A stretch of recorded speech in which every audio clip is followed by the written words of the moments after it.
नमस्कार, मी पंजाब टक हवामान अभ्यासक मुक्काम पोस्ट गुगळी धामणगाव तालुका शिलो जिल्हा परभणी। आज आहे 9 जून 2024 आणि मी आहे पंढरपूर भागामध्ये आणि पंढरपूर भागामधला हा पाऊस बघा, हा रात्री पाऊस पडलेला आहे। म्हणजे जवळपास 3-4 दिवसापासून सोलापूर जिल्ह्यामध्ये खूप पाऊस पडलेला आहे आणि हा देखील आहे पाऊस म्हणून परत एक अंदाज देत शेतकऱ्यासाठी देत आहे। सर्व शेतकऱ्याला सांगू इच्छितो की शेतकऱ्यांनो, म्हणजे आज 9 जून 10, 11, 12, 13, 14 पर्यंत सर्व शेतकऱ्याला सांगू इच्छितो की राज्यामध्ये जवळपास 12 तारखेपर्यंत दररोज भाग बदलत पाऊस पडणार आहे। पण सगळ्यात जास्त पाऊस कुठं पडणार आहे म्हणून सर्व शेतकऱ्याला सांगू इच्छितो।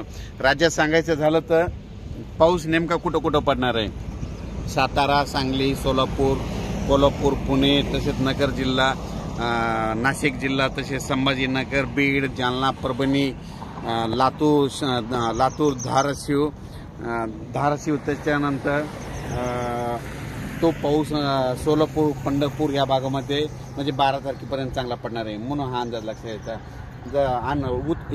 उर्वरित राज्यामध्ये सांगायचं झालं तर दररोज भाग बदलत पाऊस पडणार आहे। चांगला असा खूप काय मोठा राहणार नाही।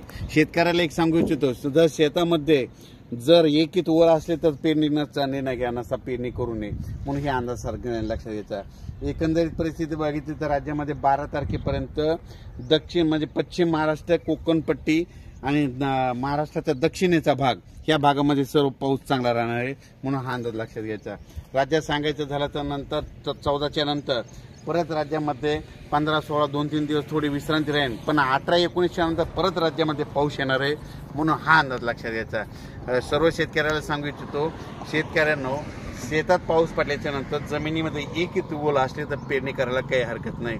आणि आता ह्या मी ज्या भागात आहे, मी आहे पंढरपूर भागामध्ये, सोलापूर जिल्ह्यामध्ये जवळपास आता म्हणजे आज 9 जून पासून 9, 10, 11, 12 पर्यंत आणखीन निकाडल्या भागामध्ये 2 वेळेस चांगला वडे नाले वाहतील असा सोलापूर जिल्ह्यात पाऊस पडणार आहे। सांगलीकडे पडणार आहे, साताऱ्याकडे पडणार आहे, पुण्याकडे पडणार आहे, नगरकडे पडणार आहे, बीडकडे पडणार आहे, परभणीकडे पडणार आहे, नांदेडकडे पडणार आहे, लातूरकडे पडणार आहे, धाराशिवकडे पडणार आहे, जळगाव, धुळे, नाशिक भागाकडे पडणार आहे, मुंबईकडे देखील राहणार आहे, कोकणात देखील राहणार आहे म्हणून हा अंदाज लक्षात घ्यायचा।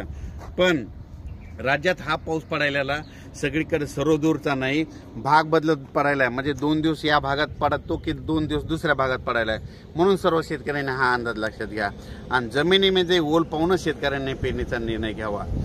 अचानक वातावरणात बदल झाला तर परत एक लगेच मेसेज दिला जाईल। धन्यवाद।